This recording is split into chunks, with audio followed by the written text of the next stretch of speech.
ദൈവനാമത്തിന് മഹത്വമുണ്ടാകട്ടെ. വെളിപ്പാട് പുസ്തകത്തിൽ നിന്നുമുള്ള 25-ാമത്തെ ക്ലാസ്സാണ് തുടർന്ന് നടക്കുവാൻ പോകുന്നത്. ഇന്ന് നമ്മൾ പഠിക്കുവാൻ പോകുന്നത് വെളിപ്പാട് പുസ്തകം 10-ാം അധ്യായത്തിൽ നിന്നുമാണ്. പ്രാരംഭമായി വെളിപ്പാട് പുസ്തകം 10-ാം അധ്യായത്തിൻ്റെ 1-ാമത്തെ വചനം വായിക്കാം. ബലവാനായ മറ്റൊരു ദൂതൻ സ്വർഗത്തിൽ നിന്ന് ഇറങ്ങുന്നത് ഞാൻ കണ്ടു. അവൻ മേഘമുടുത്തും തലയിൽ ആകാശവില്ല് ധരിച്ചും മുഖം സൂര്യനെപ്പോലെയും കാൽ തീത്തൂണ് പോലെയും ഉള്ളവൻ. ബലവാനായ ദൂതനെ തിരിച്ചറിയുവാനായിട്ട് ദൂതനെക്കുറിച്ച് പറഞ്ഞിരിക്കുന്ന കാര്യങ്ങളിലേക്ക് ശ്രദ്ധിച്ചു നോക്കിയാൽ മതി. ബലവാനായ ദൂതൻ ഇറങ്ങി വന്നത് സ്വർഗത്തിൽ നിന്നുമാണ്. ദൂതൻ മേഘമുടുത്തിരിക്കുകയാണ്. മാത്രമല്ല, തലയിൽ ആകാശവില്ല് ധരിച്ചിട്ടുണ്ട്. മുഖം സൂര്യനെപ്പോലെയും കാൽ തീത്തൂണ് പോലെയും ഉള്ളവനാണ്. ഈ ദർശനമുണ്ടാകുന്നതിന് ഏകദേശം 37 വർഷങ്ങൾക്ക് മുമ്പ് യേശു തൻ്റെ ശിഷ്യന്മാരോട് യെരുശലേമിൻ്റെ നാശത്തെക്കുറിച്ച് സംസാരിച്ച സന്ദർഭത്തിൽ മനുഷ്യപുത്രൻ ആകാശത്തിലെ മേഘങ്ങളിന്മേൽ മഹാശക്തിയോടും തേജസ്സോടും കൂടി വരുമെന്ന് ശിഷ്യന്മാരോട് പറയുവാനിടയായി. മത്തായിയുടെ സുവിശേഷം 24-ാം അധ്യായം, മർക്കോസിൻ്റെ സുവിശേഷം 13-ാം അധ്യായം, ലൂക്കോസിൻ്റെ സുവിശേഷം 21-ാം അധ്യായം, ഈ അധ്യായങ്ങളിൽ നിന്നും ആ കാര്യങ്ങൾ വ്യക്തമായി മനസ്സിലാക്കുവാൻ സാധിക്കുന്നതാണ്. യേശു ശിഷ്യന്മാരുടെ മധ്യത്തിൽ നിന്നും സ്വർഗാരോഹണം ചെയ്തപ്പോൾ ഒരു മേഘം അവനെ മൂടിയിട്ട് അവൻ അവരുടെ കാഴ്ചയ്ക്ക് മറഞ്ഞു എന്നാണ് അപ്പോസ്തലന്മാരുടെ പ്രവൃത്തി 1-ാം അധ്യായത്തിൻ്റെ 9-ാമത്തെ വചനത്തിൽ എഴുതിയിരിക്കുന്നത്. മാത്രമല്ല, ശിഷ്യന്മാരെ വിട്ട് സ്വർഗാരോഹണം ചെയ്ത യേശു പോയതുപോലെ തന്നെ വീണ്ടും വരുമെന്നുള്ള സന്ദേശമാണ് ശിഷ്യന്മാർക്ക് ലഭിച്ചത്. അപ്പോസ്തലന്മാരുടെ പ്രവൃത്തികൾ 1-ാം അധ്യായത്തിൻ്റെ 11-ൽ ഇപ്രകാരമാണ് എഴുതിയിരിക്കുന്നത്: ഗലീല പുരുഷന്മാരെ, നിങ്ങൾ ആകാശത്തിലേക്ക് നോക്കി നിൽക്കുന്നതെന്ത്? നിങ്ങളെ വിട്ട് സ്വർഗാരോഹണം ചെയ്ത ഈ യേശുവിനെ സ്വർഗത്തിലേക്ക് പോകുന്നവനായി നിങ്ങൾ കണ്ടതുപോലെ തന്നെ അവൻ വീണ്ടും വരും എന്ന് പറഞ്ഞു. സ്വർഗത്തിൽ നിന്ന് ഇറങ്ങുന്നതായിട്ട് അപ്പോസ്തലനായ യോഹന്നാൻ കണ്ട ബലവാനായ ദൂതൻ മനുഷ്യപുത്രനായ യേശുവാണ്. ബലവാനായ ദൂതൻ തലയിൽ ആകാശവില്ല് ധരിച്ചിട്ടുണ്ട്. വില്ല് നിത്യനിയമത്തെയാണ് സൂചിപ്പിക്കുന്നത്. ഉൽപ്പത്തി പുസ്തകം 9-ാം അധ്യായത്തിൻ്റെ 13-17 വാക്യങ്ങളിൽ നിന്നും അക്കാര്യങ്ങൾ ഗ്രഹിക്കുവാൻ കഴിയുന്നതാണ്. ദൈവപുത്രനായ യേശു ഒരു നിത്യ നിയമം സ്ഥാപിച്ചതായിട്ട് എബ്രായർക്ക് എഴുതിയ ലേഖനം 9-ാം അധ്യായത്തിൻ്റെ 15 മുതൽ 17 വരെയുള്ള വാക്യങ്ങളിൽ കാണുവാൻ കഴിയുന്നതാണ്. ആ വേദഭാഗത്ത് ഇപ്രകാരമാണ് എഴുതിയിരിക്കുന്നത്: അതുനിമിത്തം ആദ്യ നിയമത്തിലെ ലംഘനത്തിൽ നിന്നുള്ള വീണ്ടെടുപ്പിനായി ഒരു മരണമുണ്ടായിട്ട് നിത്യാവകാശത്തിൻ്റെ വാഗ്ദത്തം വിളിക്കപ്പെട്ടവർക്ക് ലഭിക്കേണ്ടതിന് അവൻ പുതിയ നിയമത്തിൻ്റെ മധ്യസ്ഥൻ ആകുന്നു. നിയമമുള്ളിടത്ത് നിയമകർത്താവിൻ്റെ മരണം തെളിയുവാൻ ആവശ്യം. മരിച്ച ശേഷമല്ലോ നിയമം സ്ഥിരമാകുന്നത്. നിയമകർത്താവിൻ്റെ ജീവകാലത്തോളം അതിന് ഉറപ്പില്ല. ബലവാനായ ദൂതൻ്റെ മുഖം സൂര്യനെപ്പോലെയും കാൽ തീത്തൂണ് പോലെയും ആയിരുന്നുവെന്നാണ് യോഹന്നാൻ പറഞ്ഞിരിക്കുന്നത്. വെളിപ്പാട് പുസ്തകം 1-ാം അധ്യായത്തിൻ്റെ 15-16 വാക്യങ്ങളിൽ ഈ കാര്യങ്ങൾ വളരെ വ്യക്തമായി കാണുവാനും മനസ്സിലാക്കുവാൻ സാധിക്കുന്നതാണ്. യഹൂദമതത്തെ ന്യായം വിധിക്കുവാനായിട്ട് ഒരുങ്ങി നിൽക്കുന്ന ന്യായാധിപനെയാണ് വെളിപ്പാട് 1-ൽ രേഖപ്പെടുത്തിയിരിക്കുന്നത്. അത് ദൈവപുത്രനായ ക്രിസ്തു തന്നെയാണ്. വെളിപ്പാട് 10-ാം അധ്യായത്തിൻ്റെ 2-ാമത്തെ വചനം വായിക്കാം. അവൻ്റെ കയ്യിൽ തുറന്നൊരു ചെറുപുസ്തകമുണ്ടായിരുന്നു. അവൻ വലങ്കാൽ സമുദ്രത്തിന്മേലും ഇടങ്കാൽ ഭൂമിമേലും വെച്ചു. ബലവാനായ ദൂതൻ മനുഷ്യപുത്രനായ ക്രിസ്തുവാണെന്നുള്ളത് നമുക്ക് മനസ്സിലാക്കുവാനിടയായി. മനുഷ്യപുത്രൻ്റെ കയ്യിലുണ്ടായിരുന്ന തുറന്ന ചെറുപുസ്തകത്തെക്കുറിച്ച് പിന്നാലെ പറയുന്നതായിരിക്കും.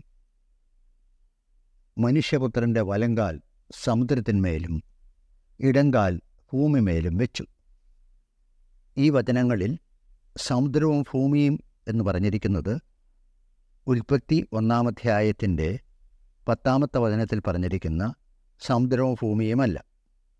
ദൈവത്തിൻ്റെ സമാധാനമില്ലാതെ ജീവിച്ചിരുന്ന അവിശ്വാസികളായ യഹൂദന്മാരായ ജനത്തെ ഉദ്ദേശിച്ചാണ് സമുദ്രമെന്ന് പറഞ്ഞിരിക്കുന്നത്.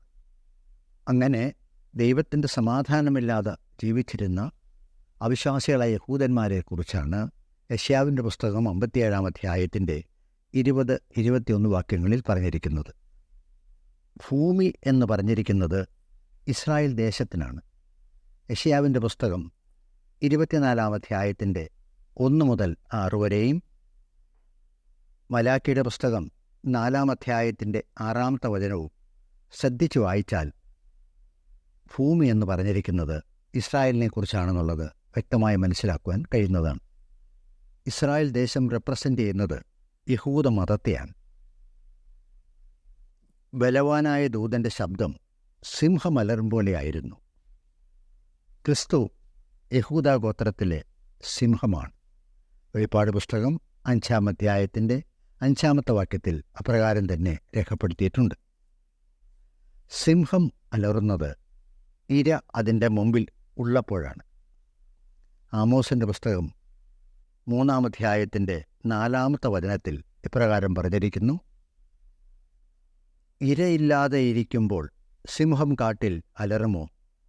ഒന്നിനെയും പിടിച്ചിട്ടല്ലാതെ ബാലസിംഹം ഗുഹയിൽ നിന്ന് ഒച്ച പുറപ്പെടുവിക്കുമോ? യഹൂദാഗോത്രത്തിലെ സിംഹത്തിൻ്റെ മുമ്പിലുണ്ടായിരുന്ന ഇര യഹൂദ മതത്തിൻ്റെ കീഴിലുണ്ടായിരുന്ന അഭക്തരായിരുന്ന യഹൂദന്മാരാണ്. അപ്പോസ്തലനായ യോഹന്നാന് ഈ ദർശനമുണ്ടാകുന്നതിന് ഏകദേശം 37 വർഷങ്ങൾക്ക് മുമ്പ് പീലാത്തോസിൻ്റെ മുമ്പിൽ ഈ യേശു ഞങ്ങൾക്ക് രാജാവായിരിക്കേണ്ട എന്ന് തള്ളിപ്പറഞ്ഞ അഭക്തരായ യഹൂദന്മാരെ ന്യായം വിധിക്കുവാനായി ന്യായാധിപതിയായ രാജാവ് ഒരുങ്ങി നിൽക്കുന്നതായിട്ടാണ് യോഹന്നാൻ കണ്ടത്. ഇതാ ന്യായാധിപതി വാതിക്കൽ നിൽക്കുന്നുവെന്നാണ് യാക്കോബിൻ്റെ ലേഖനം 5 അധ്യായത്തിൻ്റെ 9 രേഖപ്പെടുത്തിയിരിക്കുന്നത്. വെളിപ്പാട് പുസ്തകം 10 അധ്യായത്തിൻ്റെ 3-4 വചനങ്ങൾ വായിക്കാം. സിംഹം അലറും പോലെ അത്യുച്ചത്തിൽ ആർത്തു. ആർത്തപ്പോൾ 7 ഇടിയും നാദം മുഴക്കി. 7 ഇടി നാദം മുഴക്കിയപ്പോൾ ഞാൻ എഴുതുവാൻ ഭാവിച്ചു. എന്നാൽ 7 ഇടി മുഴക്കിയത് എഴുതാതെ മുദ്രയിട്ടേക്ക് എന്ന് സ്വർഗത്തിൽ നിന്ന് ഒരു ശബ്ദം കേട്ടു. പ്രകൃതിയിൽ സാധാരണ ഉണ്ടാകാറുള്ള ഇടിനാദം പോലെ ആയിരുന്നില്ല യോഹന്നാൻ കേട്ടത്. അതിൽ എഴുതുവാൻ ചിലത് ഉണ്ടായിരുന്നു. അതുകൊണ്ടാണ് യോഹന്നാൻ എഴുതുവാൻ തുടങ്ങിയത്.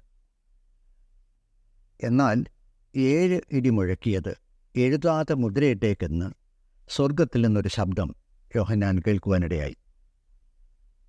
7 ഇടിയും നാദം മുഴക്കിയതിലൂടെ ചില കാര്യങ്ങൾ കർത്താവ് യോഹന്നാന് വെളിപ്പെടുത്തി കൊടുത്തു.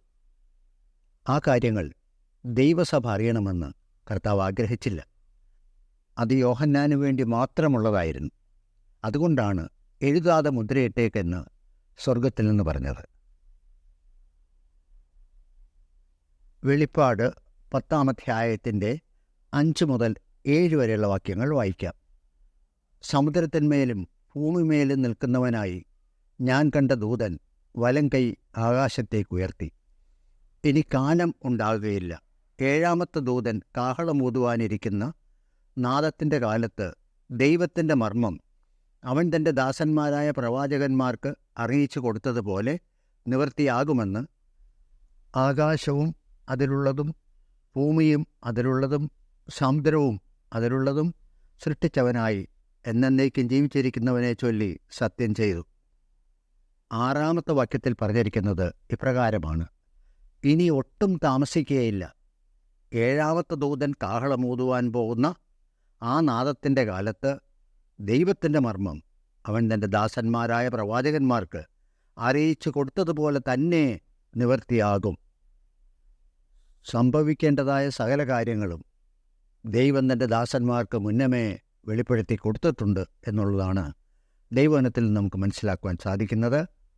ആമോസിൻ്റെ പുസ്തകം 3 അധ്യായത്തിൻ്റെ 7ാമത്തെ വാക്യത്തിൽ ഇപ്രകാരം എഴുതിയിരിക്കുന്നു: യഹോവയായ കർത്താവ് പ്രവാചകന്മാരായ തൻ്റെ ദാസന്മാർക്ക് തൻ്റെ രഹസ്യം വെളിപ്പെടുത്താതെ ഒരു കാര്യവും ചെയ്യുകയില്ല. വെളിപ്പാട് പുസ്തകം 6 മുതൽ 18 വരെയുള്ള അധ്യായങ്ങളിൽ അവിശ്വാസികളായ യഹൂദന്മാരുടെ ന്യായവിധി, അതായത് യഹൂദമതത്തിൻ്റെ ന്യായവിധിയെ സംബന്ധിച്ച കാര്യങ്ങളാണ് രേഖപ്പെടുത്തിയിരിക്കുന്നത്. യഹൂദമതത്തിന് വരുവായിരുന്ന ന്യായവിധിയെക്കുറിച്ച് മോശ മുതലുള്ള പ്രവാചകന്മാരോട് ദൈവം അരുളി ചെയ്തിട്ടുണ്ട്. എല്ലാ വേദഭാഗങ്ങളിൽ നിന്നും നമുക്കത് വായിക്കുവാനായിട്ട് സമയമില്ല. അതുകൊണ്ട് ചുരുക്കം ചില പ്രവാചകന്മാർ പറഞ്ഞിരിക്കുന്ന കാര്യങ്ങൾ നിങ്ങളുടെ ശ്രദ്ധയിലേക്ക് കൊണ്ടുവരുവാൻ ഞാൻ ആഗ്രഹിക്കുന്നു. ആവർത്തന പുസ്തകം 31 അധ്യായത്തിൻ്റെ 24 മുതൽ 29 വരെയുള്ള വാക്യങ്ങളാണ് നമുക്ക് വായിക്കേണ്ടത്. എന്നാൽ അതിലൊരു വാക്യം മാത്രം വായിക്കാം. 29 വാക്യം: എൻ്റെ മരണശേഷം നിങ്ങൾ വഷളത്വം പ്രവർത്തിക്കുമെന്നും ഞാൻ നിങ്ങളോട് ആജ്ഞാപിച്ചിട്ടുള്ള വഴിവിട്ട് മാറിക്കളയുമെന്നും എനിക്കറിയാം. അങ്ങനെ നിങ്ങൾ യഹോവയ്ക്ക് അനിഷ്ടമായുള്ളത് ചെയ്ത് നിങ്ങളുടെ പ്രവൃത്തികളാൽ അവനെ കോപിപ്പിക്കുന്നത് കൊണ്ട് ഭാവി കാലത്ത് നിങ്ങൾക്ക് അനർത്ഥം ഭവിക്കും. അടുത്തത് യെശയ്യാപ്രവാചകൻ്റെ പുസ്തകം 10 അധ്യായത്തിൻ്റെ 21 മുതൽ 23 വരെയുള്ള വാക്യങ്ങളാണ്. ഈ വേദഭാഗത്ത് പറഞ്ഞിരിക്കുന്നത്: ഇസ്രായേലിൻ്റെ ശേഷിപ്പ് വീരനാം ദൈവമായ ക്രിസ്തുവിലേക്ക് മടങ്ങി വരുമെന്നും അതിനുശേഷം ഇസ്രായേൽ സമൂഹത്തിൻ്റെ മധ്യത്തിൽ ഒരു സംഹാരമുണ്ട് എന്നുള്ളതാണ് ഇവിടെ പ്രവാചകൻ പറയുന്നത്. AD 70 മുമ്പായിട്ട് ഇസ്രായേലിൻ്റെ മധ്യത്തിലുണ്ടായിരുന്ന ശേഷിപ്പ് മുഴുവനും വീരനാം ദൈവമായ ക്രിസ്തുവിലേക്ക് മടങ്ങി വന്നു. അതിനുശേഷം സംഹാരം നടന്നു. അതാണ് AD 70 സംഭവിച്ചത്. അടുത്തത് മലാക്കിയുടെ പുസ്തകം 4 അധ്യായമാണ്. 4 അധ്യായത്തിൽ മുഴുവനും ഇസ്രായേൽ സമൂഹത്തിന്മേൽ വരുവാനുള്ള ന്യായവിധിയെ സംബന്ധിച്ച കാര്യങ്ങളാണ് പറഞ്ഞിരിക്കുന്നത്. ആ ന്യായവിധിക്ക് മുമ്പായിട്ട് ഏലിയാ പ്രവാചകനെ അയക്കുമെന്ന് പറഞ്ഞിട്ടുണ്ട്. ഈ വേദഭാഗത്ത് പറഞ്ഞിരിക്കുന്ന ഏലിയാ പ്രവാചകൻ യോഹന്നാൻ സ്നാപകനാണെന്ന് കർത്താവ് തന്നെ മത്തായിയുടെ സുവിശേഷം 17 അധ്യായത്തിൻ്റെ 9 മുതൽ 13 വരെയുള്ള വാക്യങ്ങളിലും മർക്കോസിൻ്റെ സുവിശേഷം 9 അധ്യായത്തിൻ്റെ 9 മുതൽ 13 വരെയുള്ള വാക്യങ്ങളിലും കർത്താവ് ആ കാര്യങ്ങൾ പ്രത്യേകമായി പറഞ്ഞിട്ടുണ്ട്. ബലവാനായ ദൂതനായ കർത്താവ് സത്യം ചെയ്തു പറഞ്ഞതുപോലെ അവിശ്വാസികളായ യഹൂദന്മാരുടെ, അതായത് യഹൂദമതത്തിൻ്റെ ന്യായവിധിയാണ് AD 70 നടന്നത്. വെളിപ്പാട് 10 അധ്യായത്തിൻ്റെ 8 വചനം: ഞാൻ സ്വർഗത്തിൽ നിന്ന് കേട്ട ശബ്ദം പിന്നെയും എന്നോട് സംസാരിച്ചു. നീ ചെന്ന് സമുദ്രത്തിന്മേലും ഭൂമിമേലും നിൽക്കുന്ന ദൂതൻ്റെ കയ്യിൽ തുറന്നിരിക്കുന്ന പുസ്തകം വാങ്ങുക എന്ന് കൽപ്പിച്ചു. ഈ വചനത്തിൽ പറഞ്ഞിരിക്കുന്ന സമുദ്രവും ഭൂമിയും എന്താണെന്നുള്ളത് 2 വാക്യത്തിൽ നിന്നും നമ്മൾ പഠിച്ചതാണ്.